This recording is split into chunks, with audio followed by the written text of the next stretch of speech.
It's the freshest radio show in town. Feeling marvelous, I've been with Jerry Rouse.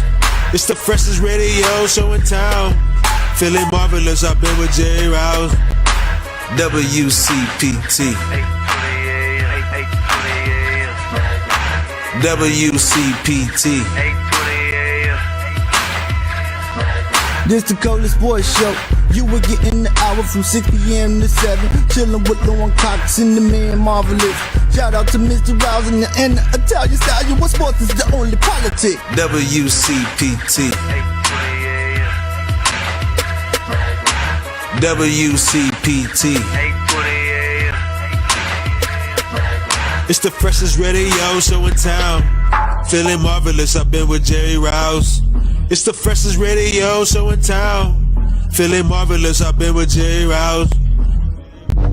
Welcome, everyone, to another edition of the Rewind Sports 60. We're streaming live on Facebook, broadcasting from the world's famous illustrious studios of WCPT, 820 AM in the beautiful, beautiful city of Chicago, in the frigid city of Chicago, in the outstanding neighborhood of Jefferson Park on Super Bowl Sunday, ladies and gentlemen. This is another edition of the Rewind Sports 60. And let's get right to it, ladies and gentlemen. You love him. He's the one. He's the only. He's not out on Madison Avenue hawking a cab or Uber. He's not at Wrigley Field in Lakeview area trying to see if he can get a ticket for the Cup games this season. No, he's not on the Dan Ryan at 35th Street outside a guaranteed rate to see if he can check out a Sox game. He's not even over at the United Center to see the Blackhawks or the Chicago Bulls. Ladies and gentlemen, he's in the studios. He's known as the Marvelous One. He's the one. He's the only. He's Dan Marver. What's up, Marver? Hey, Jerry, how you doing? I'm good. Are you okay? WCPT 820 AM. Hey, those of you that have 3-0 as your first square, hang in there for the first quarter of the Super Bowl. But now you can turn down the sound and turn us up. Yeah, turn us up for sure. The Super Bowl is on, and we got it on as well. We know you have it on, but Marvelous said it exactly right. You can keep the Super Bowl on your channel, your computer, your smartphone, whatever the case may be. But, of course, you want to hear the volume on WCPT 820 AM for the fastest hour in sports conversation. And we have a show in store. Woo. But before we get into it, the Marvelous One, hey, man, how you been handling this cold weather that we've been experiencing? Well, we were lucky. I mean, January wasn't that bad. And now, I guess, the other shoe is turned, or whatever you want to call it, but this is not unusual. I remember 2 years ago we had the polar vortex at the end of January, and 10 years ago people were stranded on Lakeshore Drive on this week with 23 inches of snow. And if you want to go back further, January of 1967 was like unbelievable, 20 plus inches of snow. So it happens. I guess the solution is to not live here. Well, I mean, that is one solution, but you know what? There are other parts of the country that are experiencing, whether it's, the cold temperatures, the snow, and of course the East Coast, they're being bombarded. Yep. We know what happened in California all year long as far as the fires are concerned, the drought and the rain and everything. So, I mean, it depends. And, of course, you go down to Florida and you got to deal with all the hurricanes and, the Gulf Coast and all that stuff, Marvelous. So, you got to pick your poison, as they say, so to speak, right? Absolutely. Well, you can have hurricanes, you can have wildfires and volcanoes and earthquakes. So it's a little bit of everything from Mother Nature, but this is what we get. It is what we get, and this is what you get as well, ladies and gentlemen. Again, the fastest hour in sports conversation right here at WCPT 820 AM, the Rewind Sports 60, Jerry Riles, and of course, the Marvelous One, Dan Marver. That intro song you heard, it was from the 17th letter. Of course, he's known as Q, Quentin Demps, putting it together. He's obviously on assignment. His assignment is to watch the Super Bowl, and of course, the beautiful, lovely, talented, and outstanding Lauren Cox as well. So it's just the two of us riding shotgun, handling business. And ladies and gentlemen, if you want to tune in or give us a call to talk about our topic of conversation for the next hour, our number here is 773-763-9278, 773-763-WCPT, and it's our immediate number to get in contact with us if you want to respond to anything that we're discussing regarding a subject matter that was brought to my attention, Marvelous, and I saw the report, and I was literally blown away, and my mouth hit the floor. And it's an ABC News investigation report done by reporter Ryan Smith of ABC, of course. And this past week, he revealed in his investigation and report that 2 former NFL players are suing the league due to experienced concussions. Now, these players suffer from depression, memory loss, and bouts of anger. The players, Kevin Henry, a former defensive lineman for the Pittsburgh Steelers, and Chicago Bear fans know this guy. He's a former running back for the dreaded Green Bay Packers. That, of course, Najee Davenport. But those 2 players say the league uses a formula, get this, called race norming. Now, that assumes that black players, they start at a lower cognitive level than white players. Race norming. The NFL formula used says black players start off at a lower cognitive level than the white players. It makes it more difficult for black players to qualify for compensation. Now, the practice is used, again, it's called race norming. The test results are adjusted for supposed differences between demographic groups. Yeah. So, of course, the black players of retired from the NFL have one set of rules and the tests, and the white players have a different test. Henry, in 2017, underwent a series of tests that determined that he suffered from cognitive decline similar to early stages of mild dementia. Here's a comment from Mr. Henry regarding his concussions. Football doesn't give you an expiration date. It just happens. You just expire. I've had 10 concussions or more, and that's not even common practice. After his time in the league, Kevin Henry says he began suffering from depression, memory loss, and bouts of anger. In 2017, he underwent a series of tests, a doctor determining that Henry was suffering from a cognitive decline consistent with mild dementia. So he submitted a claim to the landmark 2013 NFL Concussion Settlement Program. What was the result of the claim you filed? I was denied. He was denied. That soundbite courtesy of ABC News, of course, the reporter Ryan Smith, and that was, of course, Kevin Henry, former defensive player for the Pittsburgh Steelers, commenting on the case. Now, an NFL administrator claimed there were issues related to validity to the test. The evaluation used inappropriate norms. The concussion settlements, the 2 players accused the NFL of racial double standard. I hadn't heard this before. The NFL says the race norming formula is optional, but they also go on to say that clinicians who test the NFL players say they are required by the league to use the formula. Race norming was put into a place and is used to eliminate the amount the league has to pay out. Get this, folks. The amount the league has to pay out to former players who file concussion claims. So this is implemented. It is put into place so the NFL are selective as far as who they're going to pay money to. Some clinicians admit they were told to discriminate against a black player filing claims using this formula. The NFL says the lawsuit is entirely misguided. They also go on to say that race norming, known as demographic correction, is recommended but not required. The NFL goes on to say the concussion settlement program was agreed to by all parties with the assistance of expert neuropsychological clinicians. It relies on widely accepted and long established testing and scoring methods. Yeah. Now listen to this. 3,000 claims have been filed. There are 3,000 former NFL players who filed claims against the National Football League. Out of those 3,000 claims, 1,200 were paid out, totaling nearly $800 million. But no demographic data, marvelous, was available. So you don't know who received the compensation of those 1,200 players who got paid. You just don't know who they are. And based on this, it's pointing to the fact that the white players were able to collect, the black players were denied. Now, these 2 players are currently waiting on the judge's ruling on the NFL's motion to dismiss this case. You'd think the name of the players could be obtained with freedom of information.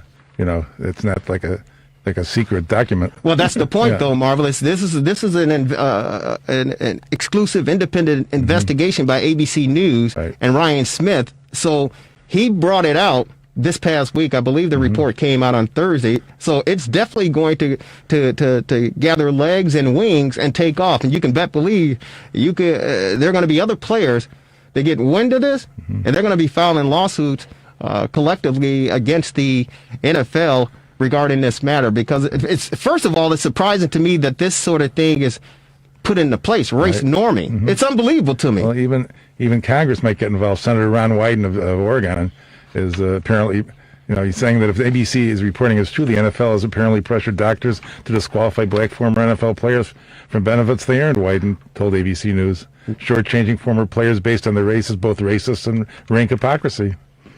So maybe Congress will get involved too. Well, I'm sure Congress will probably get involved, but as far as doctors are concerned, we're pleased to join on our TRS60 hotline, ladies and gentlemen.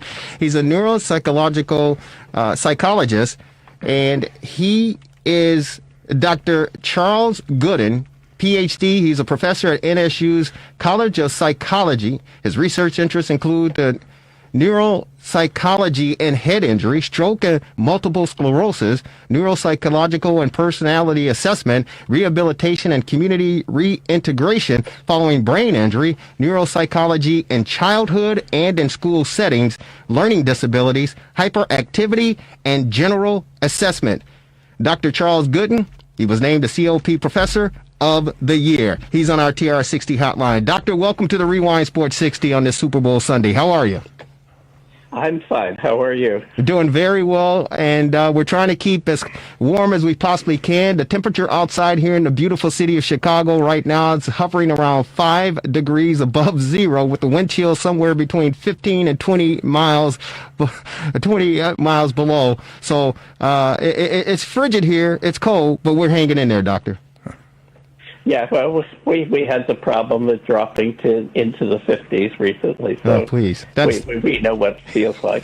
No, 50 degrees is like it's like summertime here in Chicago. Are you kidding me? But we thank you for taking some time out and appreciate your time joining us on the Rewind Sports 60. And I had to reach out to you because you were quoted in the story that was released or published or broadcast this past week on ABC News, by the reporter Ryan Smith regarding this race norming. And I had to reach out to pick your brain, so to speak, and ask you to explain all this stuff that's going on, because there are a lot of people, I'm sure, listening to the Rewind Sports 60 who are unfamiliar with this race norming, and I'm sure there are probably some current players who are unaware and some former players. So can you kind of get us up to speed as far as everything that's transpired and what this race norming is all about? Yes, it's all been, unfortunately, very complicated, but race norming started actually many years ago for the opposite reason that it's being used in the current state, is when black individuals were being overdiagnosed with schizophrenia or brain damage or significant psychological impairments, because the norms that were being used for white populations were not appropriate for the black populations. So in order to correct that, this was led by black psychologists. They came up with the idea of developing alternate norms for these tests. So as a consequence, when this testing began with the NFL, apparently someone suggested that we should use different standards for each group. The problem is that the testing was never intended to be used the way the NFL was using it. These norms are only advisory. So I can look at the norms of an individual compared to black Americans, compared to white Americans, to young people, to old people, and then I make a clinical judgment based on that individual's history, education, achievements in life, and the like. But in this case, the NFL has given very rigid cutoffs. that doesn't allow for clinical judgment. So as a consequence, they are trying to use numbers to replace the judgment of the clinician because they didn't trust clinicians to fairly evaluate these players. So when the agreement was reached, the clinician was given in the document the option of using either the black or the white norms. And it became very obvious that using the black norms for black players and white norms for white players was very biased. And as a result, some of us, like myself, asked again to clarify that we did not have to use the black norms. And those norms also have other problems because of the way they were gathered and other issues related to them, which aren't important here. But when I started working with the settlement, the NFL, I was told, use the norms you think are the fairest. So I did. And when I did that, the people who supervised the settlement said, that's fine. And they pushed the clients through and said, yes, they're impaired.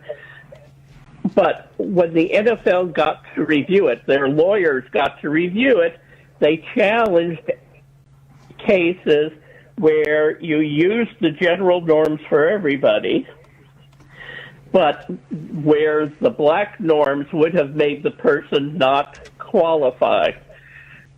They didn't care if you used the black norms and they still didn't qualify, or white, which norms if they didn't qualify at all. But in any case where there would be a difference, the NFL lawyers have challenged this.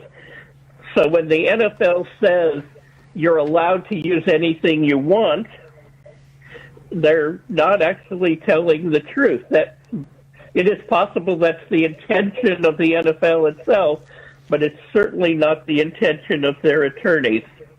They also challenged these results in the testing on a number of other reasons, which again, the person who supervises all this has approved what we did, but then the NFL challenges it in order to reduce the number of people who are allowed to be qualified for the settlement. I continue to use the same norms for everybody, but a lot of people felt pressured because they were being investigated just as I was when they didn't do it the way they really, apparently the lawyers really wanted us to do it. I said that I didn't care if they were going to investigate me. I was going to do it correctly or not at all. So that's how we got to where we are now. Well, congratulations to you, and thank you for standing your ground. And you know, you took an oath, I believe, and you know your ethics stood in place, and you stood your ground. So, congratulations to you. And we're on with Dr. Charles Golden. He is a neuropsychologist at Nova Southeastern University, joining us on the Rewind Sports 60. And our topic of conversation for the fastest hour in sports conversation is race norming in the NFL. Two former NFL players filed a lawsuit against the league, claiming that there is bias and discrimination in the testing regarding brain injuries and concussions. One thing that stood out regarding it, and thank you so very much for clearing it up as best you can, because I know a lot of people are still kind of in a fog and still kind of confused as far as everything that's going on. But the one thing that you talked about was clinicians who were feeling the pressure from the NFL lawyers, and they were threatened to be investigated. What would the NFL and the lawyers be investigating regarding this matter? Well, they would be investigating whether you were appropriate for being a tester in this program.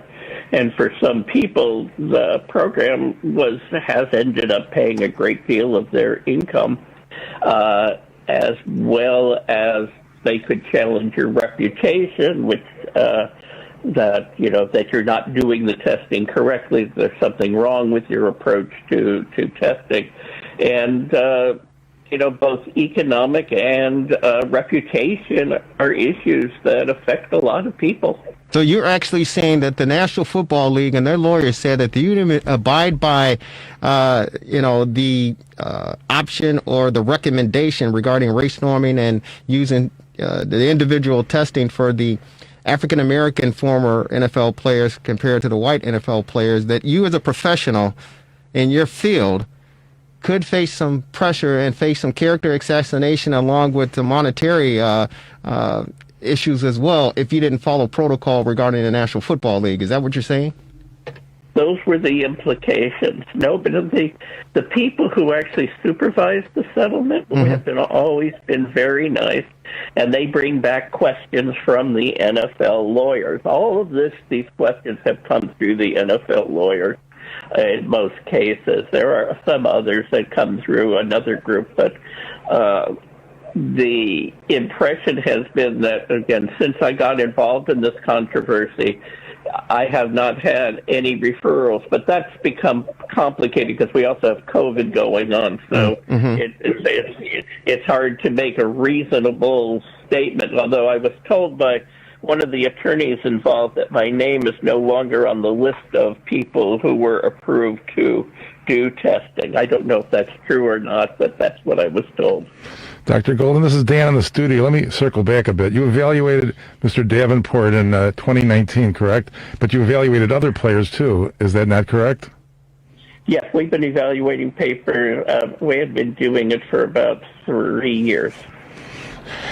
And so, as a result of your evaluation, you determined obviously that an individual such as Davenport was cognitively impaired, and that race norming was merely a recommendation, but you did not apply the full demographic correction. It sounds like in the article. Does that sound about right?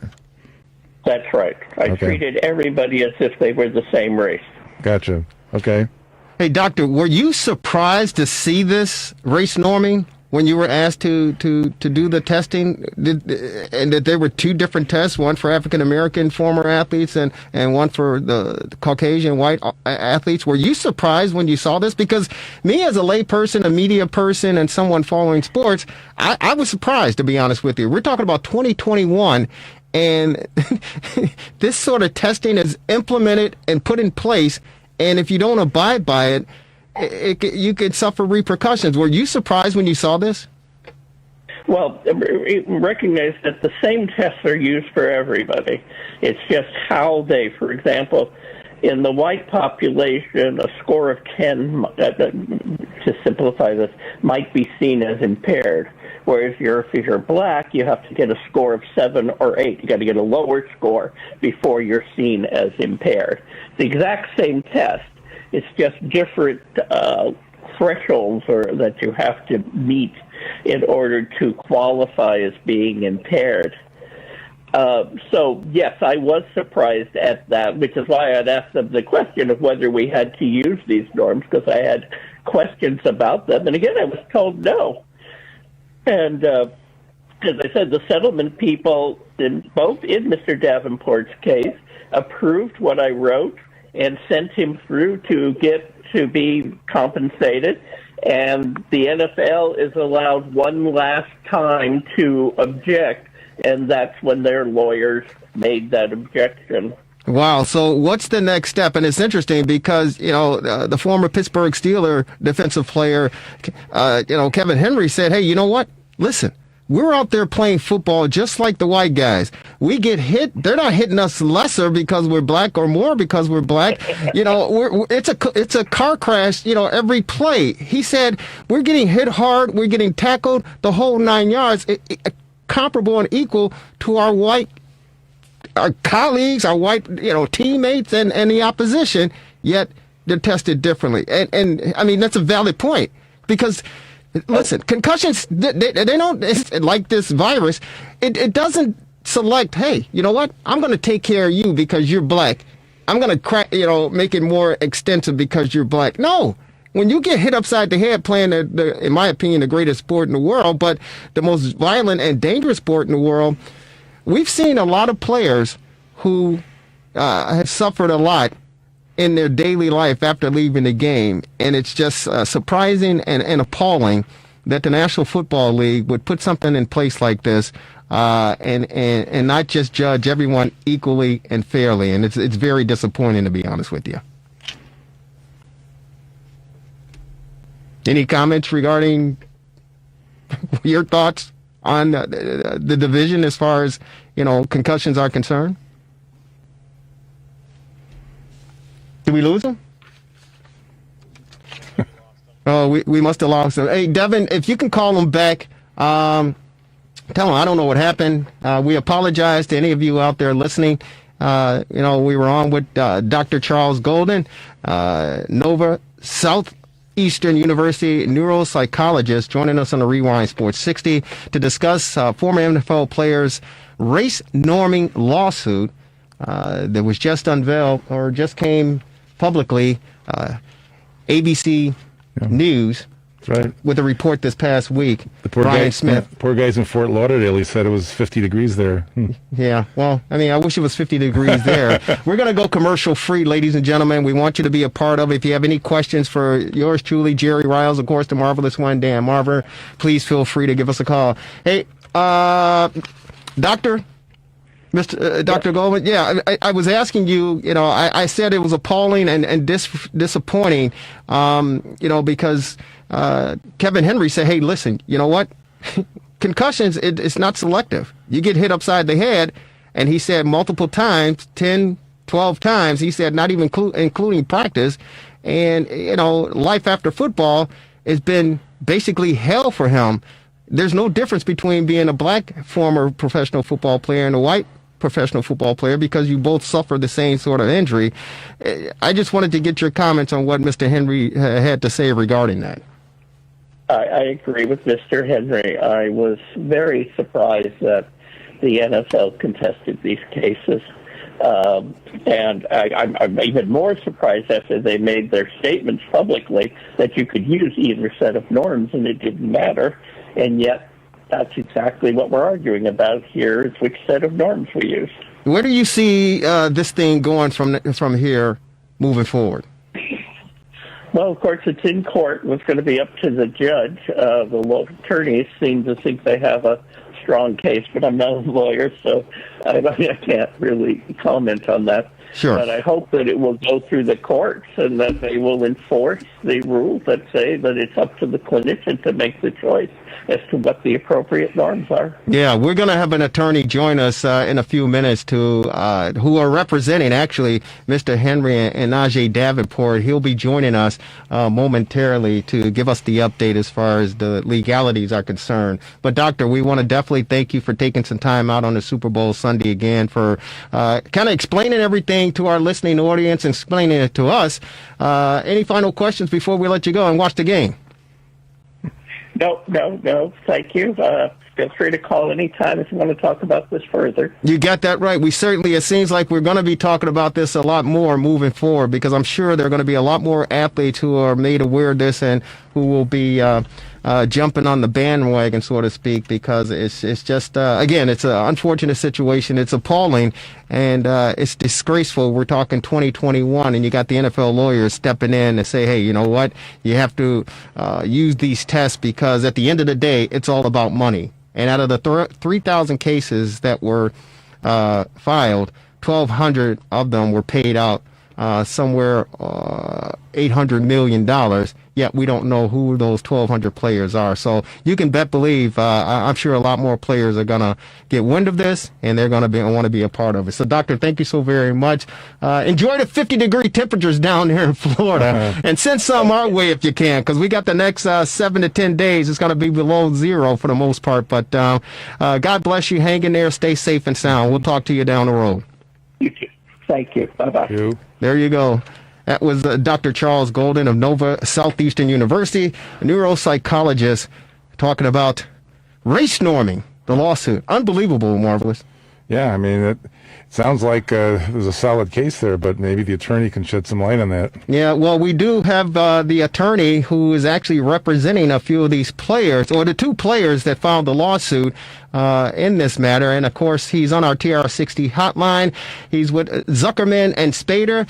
He is attorney Eitan Goldman. Eitan Goldman is a trial lawyer who focuses his practice on white-collar criminal defense, securities, and commodities litigation and complex commercial litigation. Eitan has tried more than 50 cases to verdict and, until February 2017, served as the director of the Division of Enforcement of the U.S. Commodity Futures Trading Commission. Earlier in his career, he served as an assistant U.S. attorney in the Southern District of New York. And Mr. Goldman is on our TR60 hotline. He is representing the two players, as we talked about, Kevin Henry for the Pittsburgh Steelers, a former NFL player, and, of course, Najee Davenport, former running back for the Green Bay Packers. Clinicians fear NFL's concussion settlement program protocols discriminate against black players. He's on our TR60 hotline. Attorney, welcome. It's Jerry Riles along with the marvelous one, Dan Marver. How are you on the Super Bowl Sunday? I'm doing good. Thank you for having me. Hey, thank you for taking some time out on this busy Sunday to join us to talk about this subject matter. We just had the Dr. Charles Goodman on, who actually handled the test.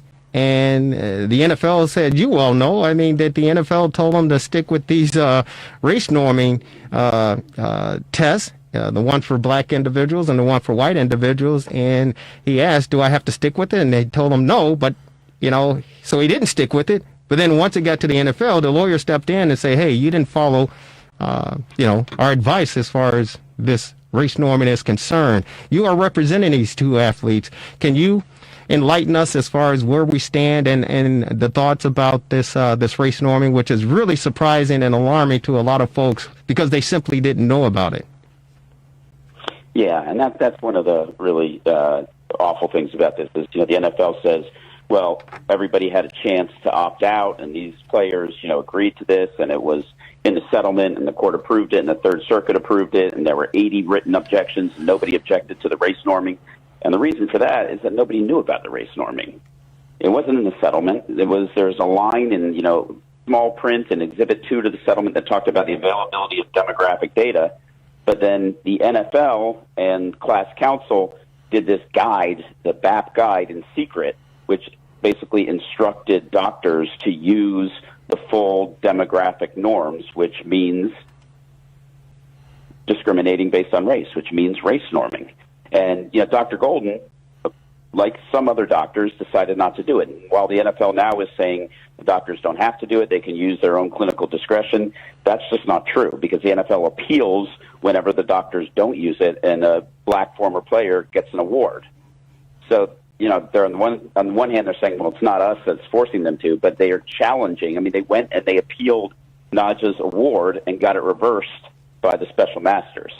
So it's not really up to the doctor's clinical discretion. It's the NFL trying to save money by making it harder for African-American former players to recover from their damage. And these people, some of them are really profoundly disabled. No, there are a lot of them that are disabled. I know, Reeve Sorey, who played with the great late Walter Payton. He's a offensive lineman. Today, he's in a nursing home, and he's almost basically bedridden, and most of it due to his playing days in the National Football League. And we're talking about the 70s. And the luxuries that these players have today, they certainly didn't have that back in the 70s. And as you all know, these players were told, hey, you got an injury? You got a concussion? No, how many fingers you see? I see 2. When there's 3, they say, get your butt back out there. And now you're absolutely right. These players are suffering, whether it's from, mild dementia, whether it's from knee replacement or hips or whatever the case may be. They're suffering because of the game that they love, and it's appalling, it's disgraceful, and it's just sad and disappointing that the National Football League in 2021 would even have something like this in place black and white. That's almost like the Jim Crow, where, the water fountain. The black water fountain is over here, the white water fountain is over here. It's unbelievable that this is even implemented. And for doctors such as Dr. Charles Gooden to say, I'm going to stick to the, my game plan, my teaching and my education, and then to be, reprimanded. And he said some of these doctors are being investigated, if they don't go along with the protocol. It's unbelievable. It's truly unbelievable. Now, how did you and your law firm get in contact or get a hold of these two players, Kevin Henry and, of course, Najee Davenport, regarding this race norming lawsuit? Well, we represented some former players in the original lawsuits. A partner of mine represented Mike Webster, who's the Pittsburgh Steeler great, and just got to know some of the other lawyers. And then we heard about this, I don't know, about a year ago, and we really couldn't believe it was true. But we did some research, and it turns out that it is true. It's completely egregious. I mean, you talked about this being like Jim Crow. I mean, this is what Jim Crow looks like in 2021. It's not it's not big signs hanging on water fountains saying blacks can't drink here. It's this discrimination that's embedded in software. So you have two former players, one white, one black, same age, same gender, go in, take a test on a neuropsychologist office. They get the same exact raw score. Bell tells the white one, you've got dementia, here's some money. And they tell the black guy, you're just black. I mean, it is that simple and that egregious. It's unbelievable. It's unbelievable. Yeah, it really is. It makes your jaw drop when you hear about it. When I saw the report earlier this week, I couldn't believe it. I seriously couldn't believe it. And of course, the next day I had to give you a call to see your availability to come on to talk about this, because I was the investigation by ABC News, and congratulations to Ryan Smith on the work that he's done and put into this to reveal this. But I was just beside myself when I saw this, and I said, we certainly have to discuss this. So I appreciate yourself, Attorney Aidan Goldman, coming on to discuss this with our listening audience. Hey, Mr. Goldman, this is Dan in the studio. I'm looking at the complaint. Is this the one in the United States District Court for the Eastern District of Pennsylvania, Davenport and Henry versus the NFL? Is that the one that you're involved with? Or is there? Yeah. I mean, the concussion settlement was reached in the Eastern District of Pennsylvania, right? Like there were many, many different lawsuits for guys who had suffered concussions against the NFL, but then they all got consolidated as one class action before a judge in Philly, the Eastern District of Pennsylvania. So we brought a couple different matters last August. On the same day, we filed a Article 27 motion within the settlement, where we basically said to the judge, look at a settlement. It does not require what the NFL says it requires. And then we also brought a 1981 lawsuit, and that's just the Civil Rights Act, saying that you can't discriminate against people. So has COVID slowed down the process, or where does this stand now?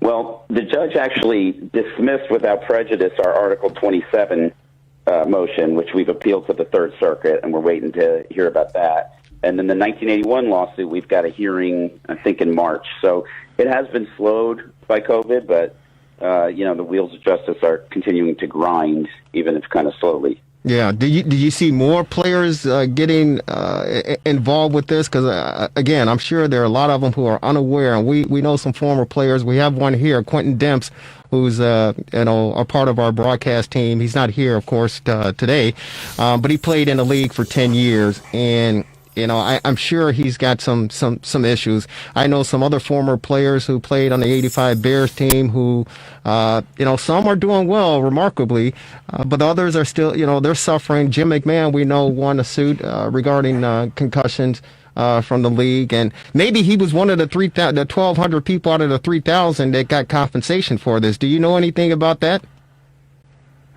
I don't know specifics about that. I mean, the NFL has all these statistics, and one of the things that we're asking for is the numbers and the comparison between how hard it is for a black former player to get an award versus a white former player.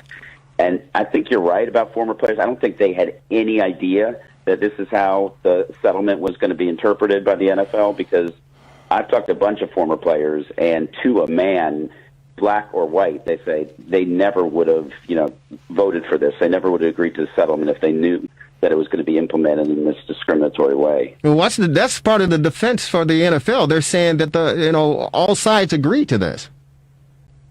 Yeah, well, that's not true. All sides agreed to the settlement. Settlement doesn't say there's going to be a black door and a white door. I'm sure it doesn't. If they had said that out front, this settlement never would have been approved by the players. Yeah, I'm sure that's the case as well, and they just wanted to, do their homework, and they tried to pull a fast one. The interesting thing about this is the fact that, again, that they say, hey, we can pull a fast one, and this is a multi-billion-dollar industry. These guys aren't starving. It's a multi-billion-dollar industry, and these players put their heart and soul on the line for this game. And even through this pandemic, it's refreshing to watch these guys play because it's a form of entertainment and it's a stress reliever, right? So it's surprising that the National Football League and their attorneys even had the gumption to put this in place. I still can't believe it. I really can't. Yeah, the NFL is the most powerful, most lucrative sports league in the world. They something like $15 billion a year, and they're doing this. I don't think they're doing this because they hate black people. I think they're doing this because they saw a way of saving money, but it doesn't make it right. Well, wait a minute, attorney. With all due respect, hate is a strong word. You're right. Hate is a strong word, but in discrimination, when you discriminate, that means you have a strong dislike for something, and you're going to put action behind it to make sure that whatever group is being discriminated against don't succeed. So there's something going on in there for you to separate the whites and the blacks and say, we're going to take care of the white guys who've gone through all of this, but the black guys, it's questionable. I don't know. This is a racist policy. No question about that. I'm not in any way trying to defend the policy. I'm saying I think their motivation is to save money. Sure. And they're doing it on the back of the former players who gave their blood, sweat, and tears for years for this league. And some people say, oh, the NFL players are all a bunch of millionaires. They don't really need the money. Especially guys who played in the 70s and 80s and 90s. A lot of them didn't make that much money. Right. And your career as an NFL player is pretty short. So these guys, it's not like they're rolling it. I mean, they need the money, and some of them are just so disabled they can't even, work a job. They can't even provide for their families. So these are not huge awards that they're asking for. This is stuff that they really need in order to be able to lead, lives with dignity. That's exactly right. And again, I talked about former Chicago Bear lineman Reeve Sori, who more or less is bedridden, and he's been that way for multiple years, and most of it is due to playing in the National Football League. So I certainly hear what you're saying, and I agree with you, Doc. Attorney, thank you again for taking time out, joining us to explain a little bit more. Where do we go from here? Well, the NFL is wrapping themselves in the mantle of Black Lives Matter and anti-racism, so we're hopeful that eventually they will, see the light and do the right thing, and if not, we're just going to have to, keep litigating until we win the case. We've got a status conference in March before the judge on our Civil Rights Act, so hopefully that'll go well. Well, attorney, you have our blessings here. You have an open forum. Anytime you want to join us to elaborate and keep us up to speed, the door is open. We really appreciate you taking on this battle for these retired players who are really, really needed. And God bless you. Keep up the good work, and we'll be in contact. Thanks very much. Thank you so very much. Ladies and gentlemen, attorney Eitan Goldman with Zucker Spader out of New York and Washington, D.C. on the race norming lawsuit filed by two former NFL players, of course, African-American, Kevin Henry with the Pittsburgh Steelers, and, of course, Najee Davenport, running back for the Green Bay Packers. Marvelous? I'm sure the last thing the NFL wants to do is have a racist policy exposed. I mean, that would be rather foolish of them to not knowingly do such a thing. So it is quite puzzling. It is quite puzzling. And again, great work by Ryan Smith of ABC News for doing this investigative reporting and bringing it to light. Because again, I definitely know fans were unaware of this, and I know that there are a number of current players and former NFL players who totally are unaware of this, and the attorneys for the National Football League felt, hey, you know what? We could pull a fast one. And they agreed to it, and before they know it, boom. It's boom. But the bad thing about it is these doctors, these neuropsychologists who are doing the testing, when they say, hey, we're not going to follow your protocol, they're being reprimanded and challenged. Yeah. Which is, that's a form of bullying. It's unfortunate. Yeah. It's unfortunate. Well, the one fortunate thing is we're a week away from Valentine's Day. Yeah. Are you got any plans for Valentine's Day, Marvelous? I think it's going to be below zero between now and then, so it might be a good day for cuddling. Yeah, you can do the cuddling thing. You still do that? You play footsies under the blanket and all that stuff, Marvelous? You have to. To keep warm, right? Right. Well, I'm trying to figure out some ways and some ideas to, liven things up next Sunday, Valentine's Day, and because you always got to do it. There's no question about it. Regardless of whatever the situation is, you gotta celebrate Valentine's Day with your loved one. And what other better way to celebrate than having dinner? Maybe at Serenello's in Wheeling, located on Milwaukee Avenue. We're pleased to be joined by my good friend. I love this guy. He's fantastic. And ladies and gentlemen, they say the quickest way to a man's heart is through his stomach. This guy has my heart because he goes through my stomach. He's on our TRS60 hotline, ladies and gentlemen. He is the Honorable Chef Michael Bonner. Chef, how are you? Good, Jerry. How you doing tonight? Hey, we're doing good. We're trying to keep warm as best we can, brother. But I definitely wanted to get you on and see what's going on. We miss being over at Serenello's. We just miss being in the environment. But with this this pandemic and the virus and the opening and closings of restaurants, man, you well know firsthand it's been very, very difficult. And real quick, get us up to speed as far as how things are going for you and the restaurants and the business. Well, it has been a real challenge. 2020 is a year that you want to forget. But I've been thankful for the customers that are listening and those that have ordered from the restaurant via carryout and given us an opportunity to keep the doors open. We're thankful that we have the opportunity to get diners back into the dining room.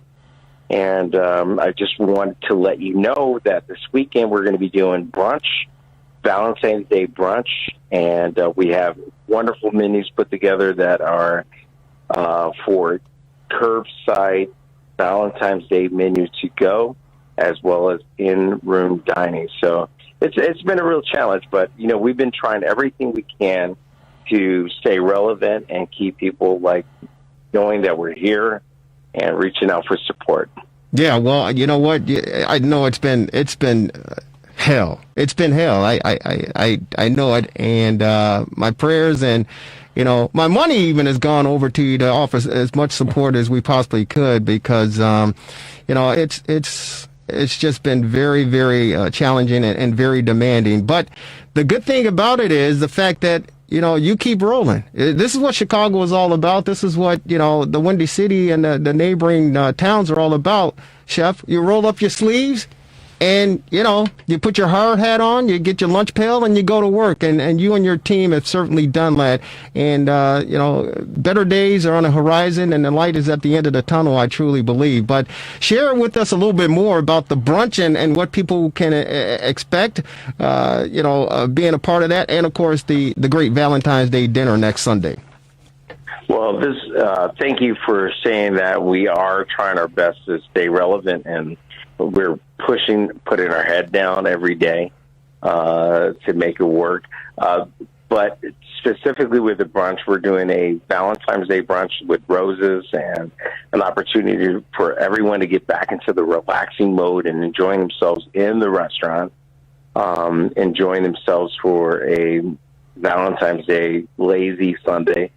And we also are offering an opportunity for people to, have the curbside menu that has lobster, filet, and, different other things that we have going. And we just want people to realize that the restaurant community is there for them to be able to enjoy themselves. And hopefully we love to get them back into the restaurant as they are comfortable, or, their comfort level allows them to be. But at the same time, if they don't want to come back in the restaurant and enjoy the indoor dining, they can come into or order curbside carryout. Hey, this is Dan in the studio. I assume with social distancing, you'll have some space limitations. I guess we better get our reservations in pretty quick, huh? Very quick. But we're taking precautions. I mean, we are spacing tables. Also, we're just not allowing too many people in the room so that people feel safe coming back into the restaurant. But at the same time, we want people to enjoy themselves and have a good time. And I know that we all miss being in a restaurant and enjoying ourselves. Hey, Chef, is there a minimum time limit for people if they want to dine in? We've been paying attention to that. I mean, we say an hour and a half, but if you go over that, we're not going to police you. Just come in and enjoy yourself inside the restaurant, and we'd be happy to serve you. No. So what time do you start serving on Sunday? Serving starts on our Sunday brunch opens at 10 o'clock, and it ends at 2. We are accepting carry-out orders for curbside for the menu that we put together with the filet medallions and the lobster raviolis. You can pick those up starting Thursday, Friday, as well as Saturday. And in-room dining, you can come in. Restaurant opens at 11 o'clock, and we close at 8 o'clock on Sunday. And Chef Michael Bono at Serenello's, let us entertain you in Wheeling. Real quick, you've incorporated or added some pizza into your dining. Is that accurate? Yes, I'm glad that you mentioned that. We have, since the pandemic, opened another pizza concept called B Square. And it's a Detroit-style pizza that we're doing in the restaurant that features that classic square, crusty corners, airy, light, crispy crust. And you can order it for delivery out of the restaurant, B Square Pizzeria. No, it sounds good, brother, and I definitely want to get my hands on one of those things as well, for sure. Right, Marvelous? Yeah, better call in quick to get my reservation.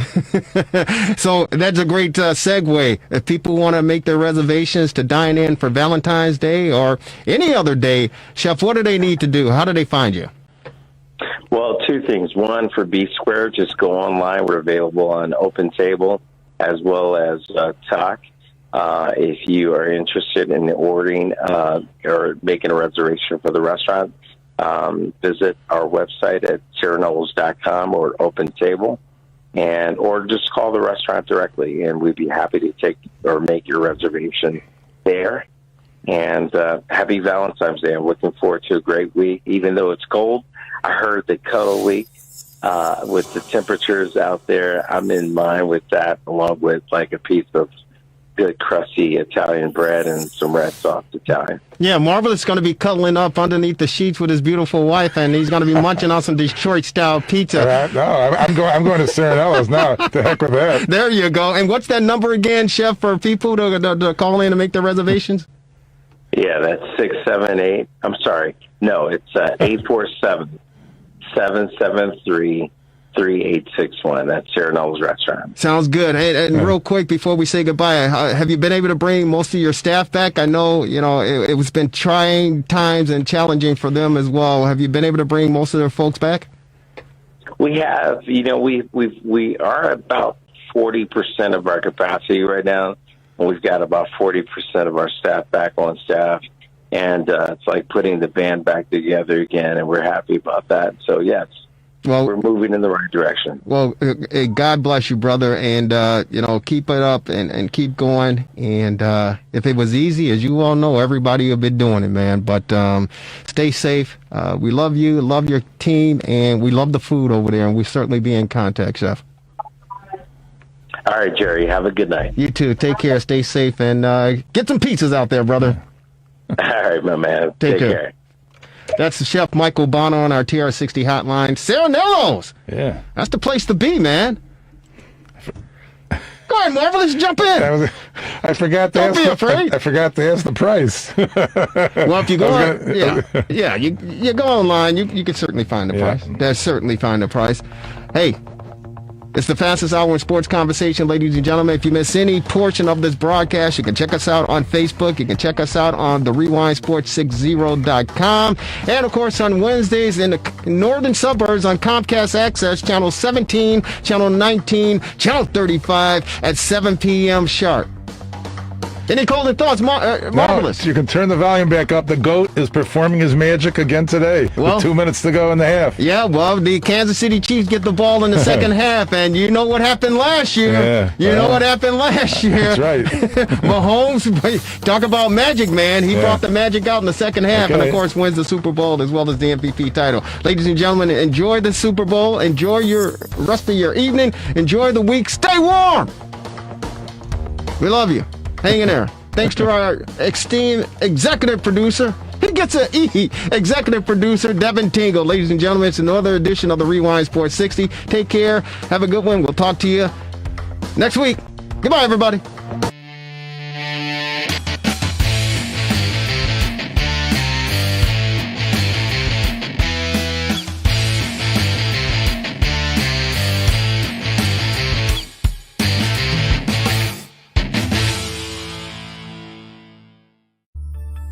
Relax, reset, rejuvenate. Go to our link right now to restart your life. TheRewindSports60.com. What are you waiting for? Hope to see you soon. The Rewind Sports 60.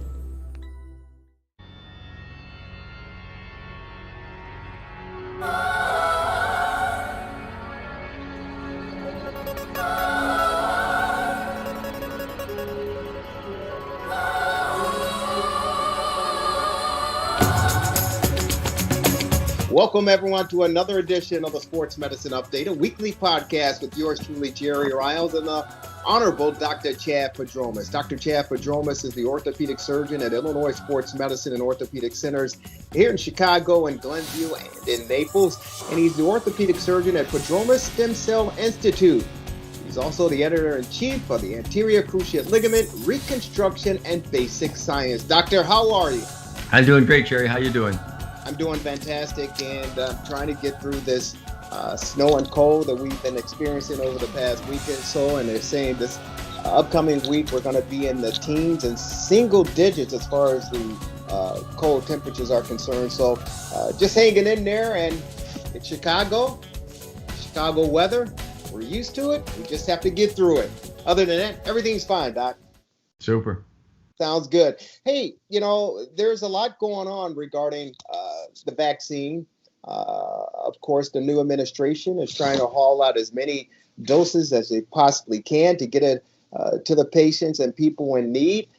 Definitely those on the front lines, the nurses and the healthcare workers who are battling this thing to try to take care of everyone. And, of course, those people 65 years of age and older. And we've heard so many different cases regarding the vaccination, and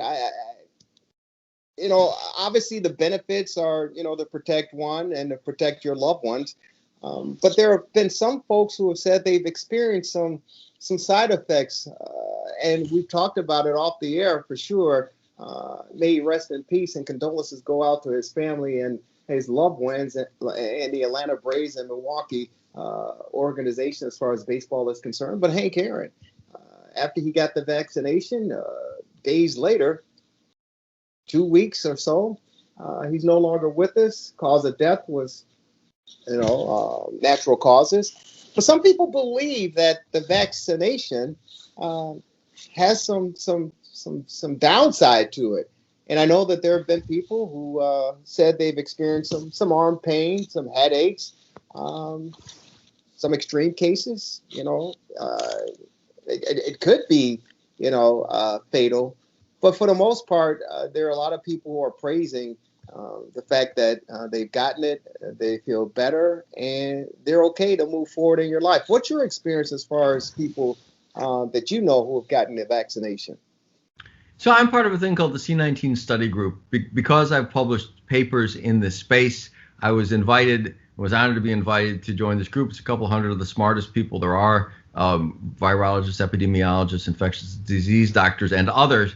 So on a daily basis, I'm going through 30 or 40 messages in this regard. And so clearly, the vaccine's a wonderful thing.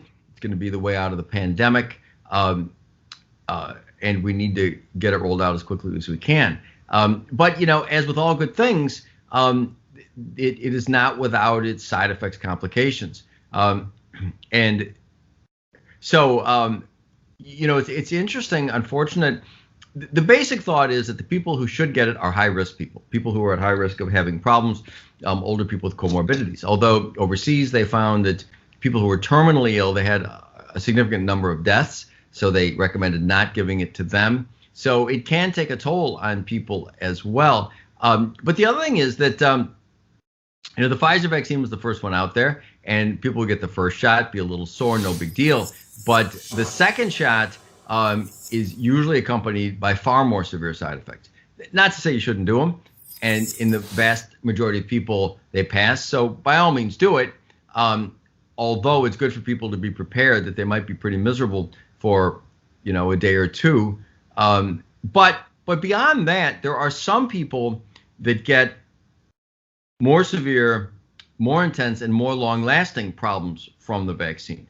And again, doesn't mean don't do it. By all means, do it. But recognizing these things, it would be nice to figure out a way to treat people who have them. So there's one intensivist who's part of the study group who has found people that get a chronic inflammatory problem. She calls it SIRS, an inflammatory response syndrome, and recommends people taking Tylenol, a non-steroidal anti-inflammatory drug like Aleve and acetaminophen, and a non-sedating antihistamine like Claritin before, during, and after, and said that greatly mitigates it. So that can be useful. But in addition to that, there are people who get pretty severe and persisting musculoskeletal problems that have been noted. Now, it's fairly new. What is the incidence? We don't know. I have a friend who's an emergency doctor at a big hospital downtown who said she's seen a number of people with elbow problems on the same arm as the shoulder afterwards. And one such person is actually a personal friend, a middle-aged woman who called and said that several weeks after getting the first of the injections, which is not usually the one that's very severe, she got severe and unremitting pain in the elbow of the same arm. So it was in the elbow and radiated partway down the forearm.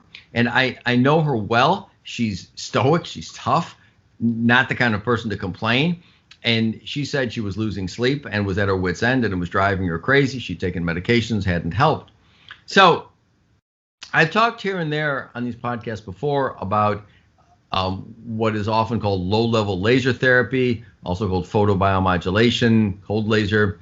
And so what this is light therapy, where laser light that is powered below the level at which lasers produce heat. So people know there are cutting lasers, and you can get face peels, and you can do all kinds of stuff with lasers.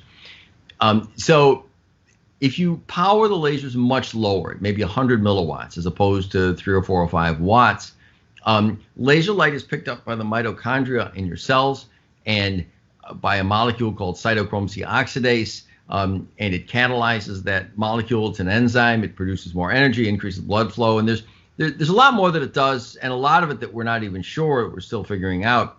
But the bottom line is it can have remarkable healing properties. So we have a machine like this. We write papers about it. It is our go-to treatment for people with back pain, neck pain. My wife, Marilyn, is a dentist, uses it for TMJ pain, which is her specialty.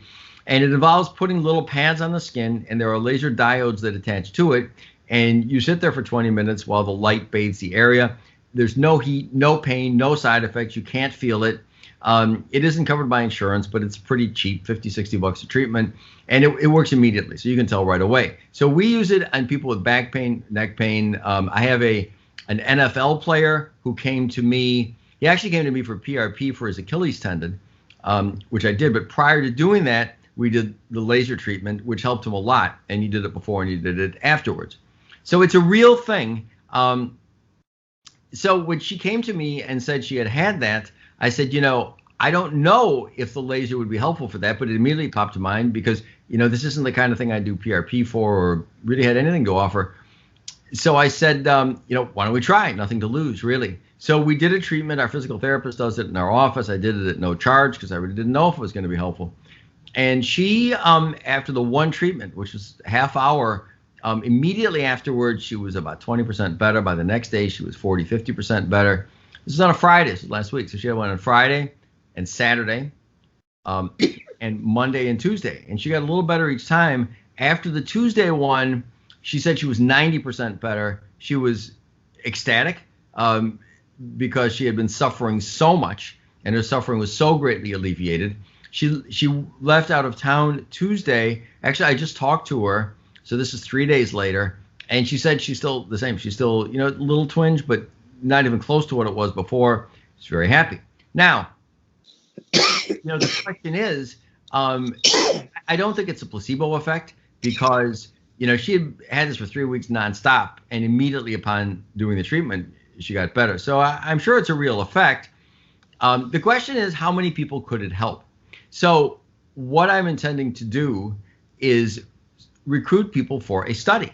And so I would do people for what we call a phase 1 study, maybe 10 people, I'm not sure, that I would treat at no charge and see how often it helps people. Because this treatment, it's safe and it's cheap.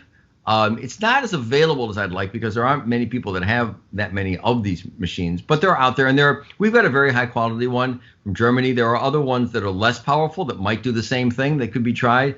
A lot of chiropractors use them, for example. We have what's called a class 3B, which means it's powered from 5 to 500 milliwatts. There aren't that many of those out there. There are a lot of class 3A, which is 0 to 5 milliwatts. But they might work too, So I think it would be hugely beneficial to the public health if we were to identify if this were widely applicable for this problem, because obviously we're getting, millions of people getting hundreds of millions of people ultimately getting vaccinated, and getting repeat vaccinated, and we might be getting vaccines yearly more often than just once. And so these side effects are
Welcome, everyone, to another edition of the Sports Medicine Update, a weekly podcast by yours truly, Jerry Riles, and the Honorable Dr. Chad Padromas. Dr. Padromas is an orthopedic surgeon at Illinois Sports Medicine and Orthopedic Centers in Chicago, Glenview, and in Naples, and an orthopedic surgeon at Padromas Stem Cell Institute. He's also the editor-in-chief of the Anterior Cruciate Ligament, Reconstruction, and Basic Science. Doctor, welcome. How are you doing? I'm doing great, Jerry. Thanks. How about you? I'm doing okay. I just wanted to make sure I get that out for you and, make you sound even more important that you're very important. There's no question about it, but I wanted to give credibility to your status, your title, and your persona. Thank you, Doctor. More than anybody else, but I appreciate the thought. You're very important. Are you kidding me? Without you, we don't have the podcast. That's true for sure. Hey, Doc, there's so much going on in the world of sports. And again, I am very, very appreciative that, we have crowned a national champion as far as college football is concerned. That, of course, congratulations go out to Nick Saban and the Alabama Crimson Tide for winning another national championship title. Of course, the Los Angeles Lakers win the NBA title last year. The Los Angeles Dodgers, they win the baseball crown. And of course, we're moving forward to the National Football League with the Super Bowl. Congratulations to Patrick Mahomes and the Kansas City Chiefs who are advancing again, opportunity for a repeat. And of course, the greatest of all time, still playing at the ripe old age of 42. And of course, Tom Brady and the Tampa Bay Buccaneers ready to square off in Super Bowl 55 down in Florida.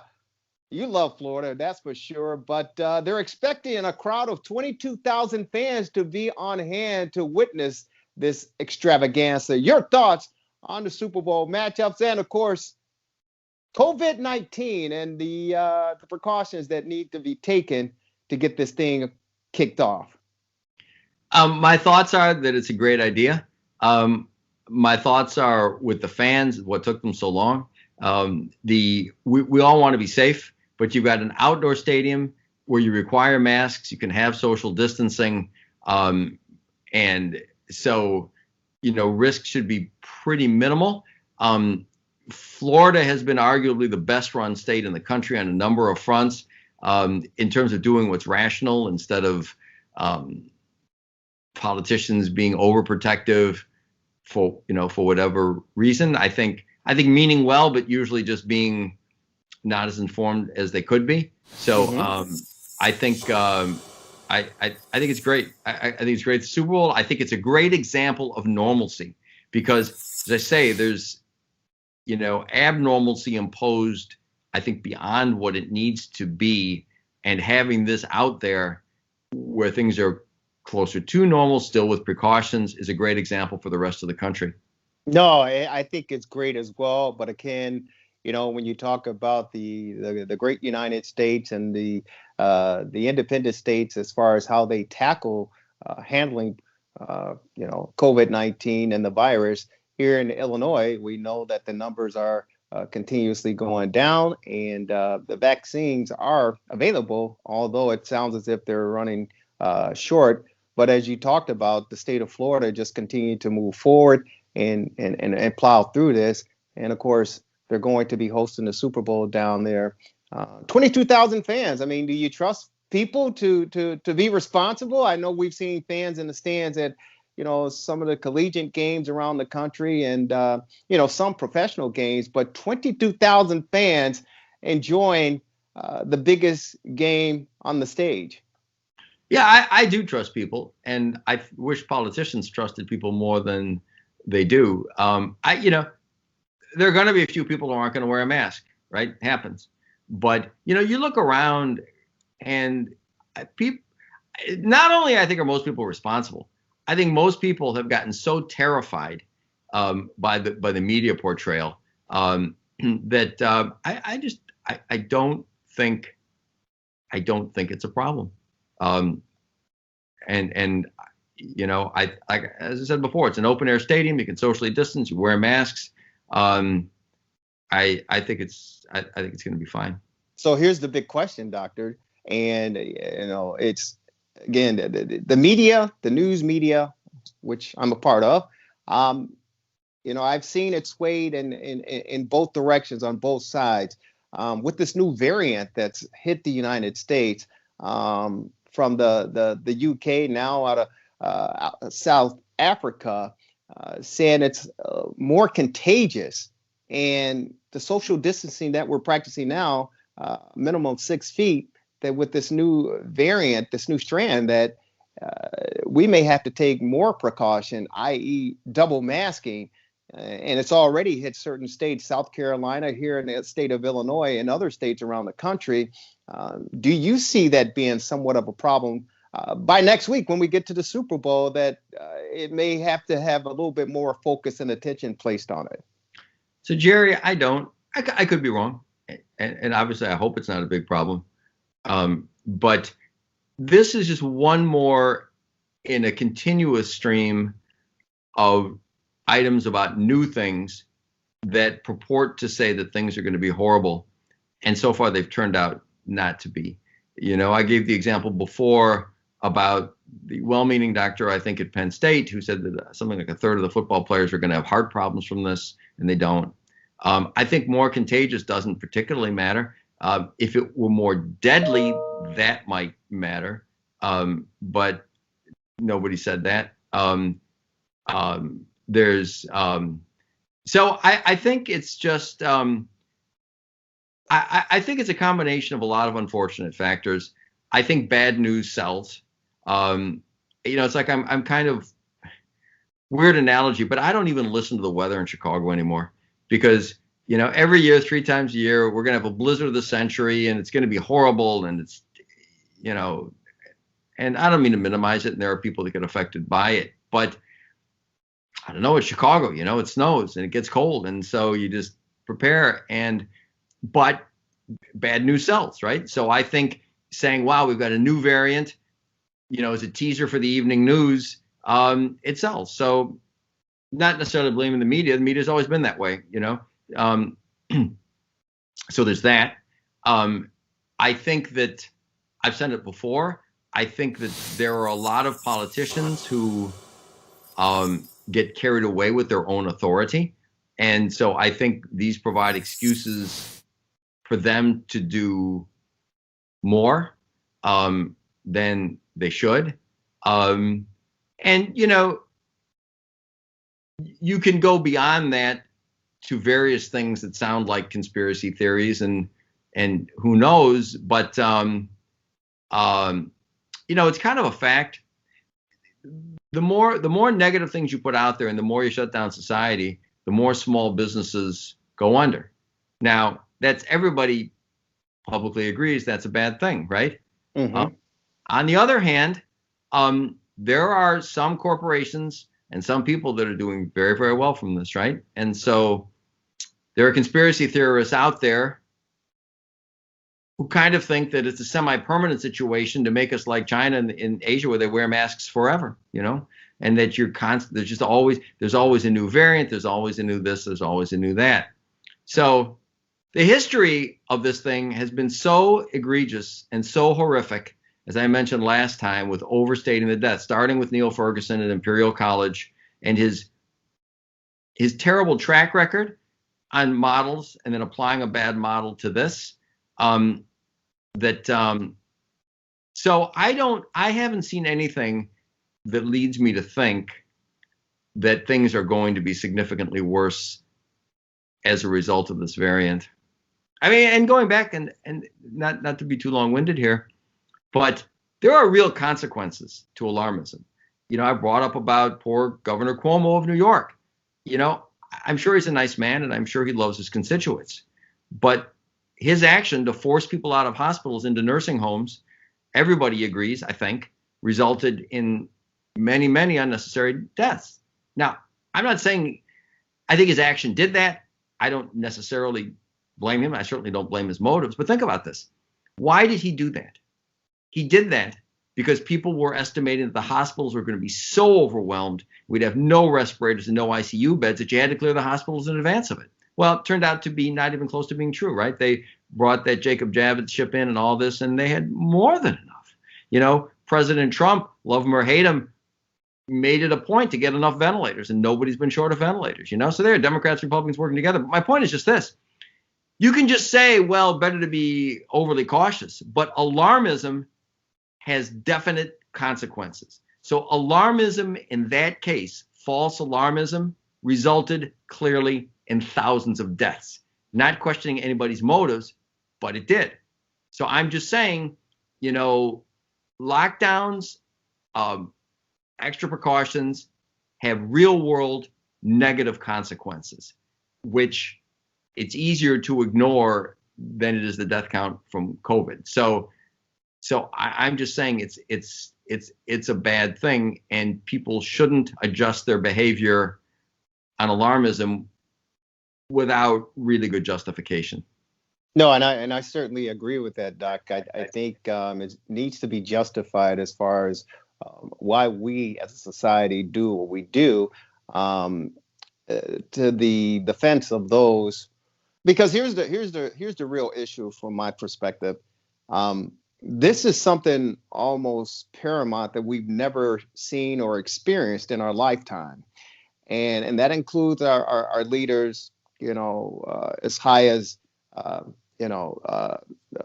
Washington D.C. is concerned, to local leaders, to the storefront and the entrepreneur, business owners. This is something that we've never seen before and something we haven't experienced before. So for me, it's kind of learn by trial and error and learn on the job, so to speak, because there was points in time a year ago at this time where it was looked upon as, it's just a little virus like the flu. It'll be gone within a matter of, weeks to months. By the time the temperature raises, it'll be gone. To leaders saying you don't need to wear a mask, to now in January of 2021, they're talking about double masks. So I think it was hit and miss for everyone involved, including the average layperson, the average citizen, because we just simply didn't know.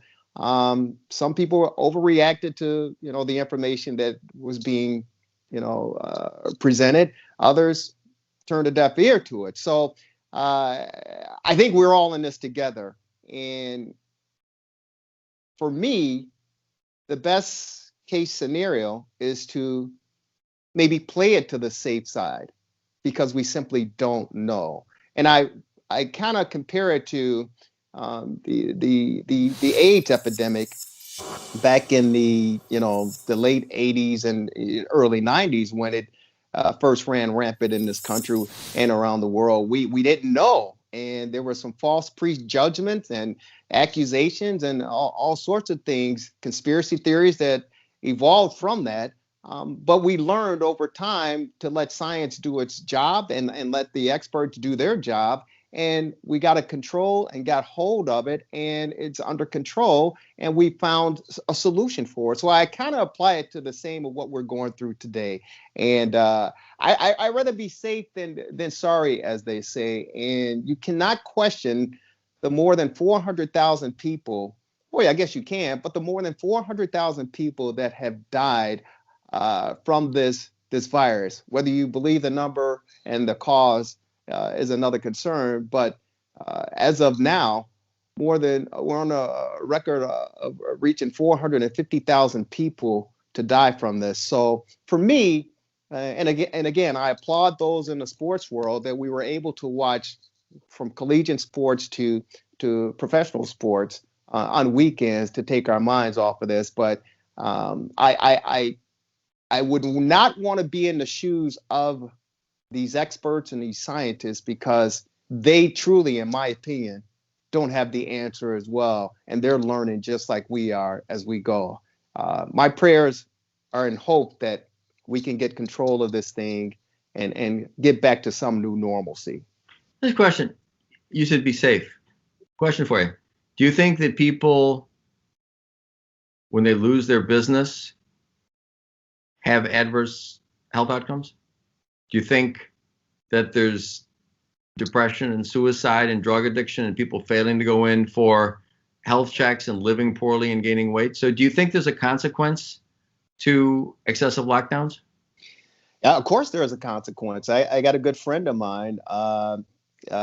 and he runs Let Us Entertain You. He runs a restaurant in a neighboring suburb of here in Chicago. And when everything shut down, I physically saw his mental state and physical state change because of the pressure, because his livelihood and those that he's responsible for. So I certainly know that it has an effect on those people involved. And I know that there are people who were happy that the state here in Illinois was allowing in dining again.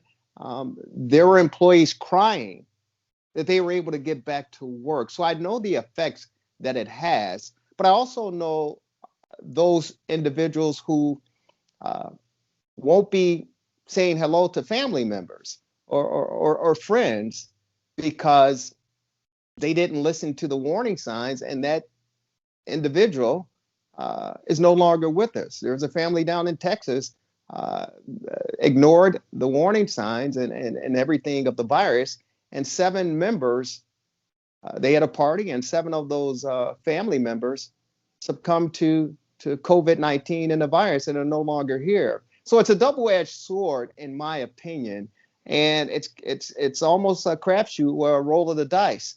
How do you approach it? How do you tackle it? I think the NBA did a fantastic job last year by having the bubble and staying strict and stern on the players' comings and goings. Now that they're out and available to travel and go here and there, we see that there's a different approach and a different effect as far as what's going on. So it's a very, in my opinion, very, very difficult decision to make. And I think we all personally have to make that decision, what's best for ourselves and our family and those that we come in contact with. And I'm hoping that, again, the light is at the end of the tunnel and we're close to getting to that light. So the thing of it is, the basic point is that lockdowns haven't helped. And they've compared places that have them and places that don't, and they just don't help. Excessive restrictions just don't. You get consequences, you get deaths, you get suicide, you get mental health problems, you get more cancer deaths because people don't go in for their checkups because they don't want to leave the house. So lockdowns kill people, kill lots of people. That's the one end. In the middle, social distancing, probably masks are good. Okay. At the other end, the things that really would help dramatically are being suppressed. There's treatment that works. Hydroxychloroquine clearly works. Ivermectin clearly works. I had a patient call me today, and I'm heavily involved in this, as you know, and he didn't know anything about it. He said, hey, ivermectin's used all over the world. There was a recent court case where a family wanted to get treated with it. The hospital said no, and they sued, and the judge said, you got to let them, and another place as well. So, why should that be? So what I'm trying to say is this. The middle ground, common sense, mass social distancing, absolutely. And some restrictions, absolutely. But on the one hand, the overreaction kills people, absolutely kills people. So you can't just say, be safe, let's overreact and shut down. You're killing people. You just are, So it just shouldn't be happening now. And on the other end, there are things that we could be doing to save lots of lives that aren't being allowed.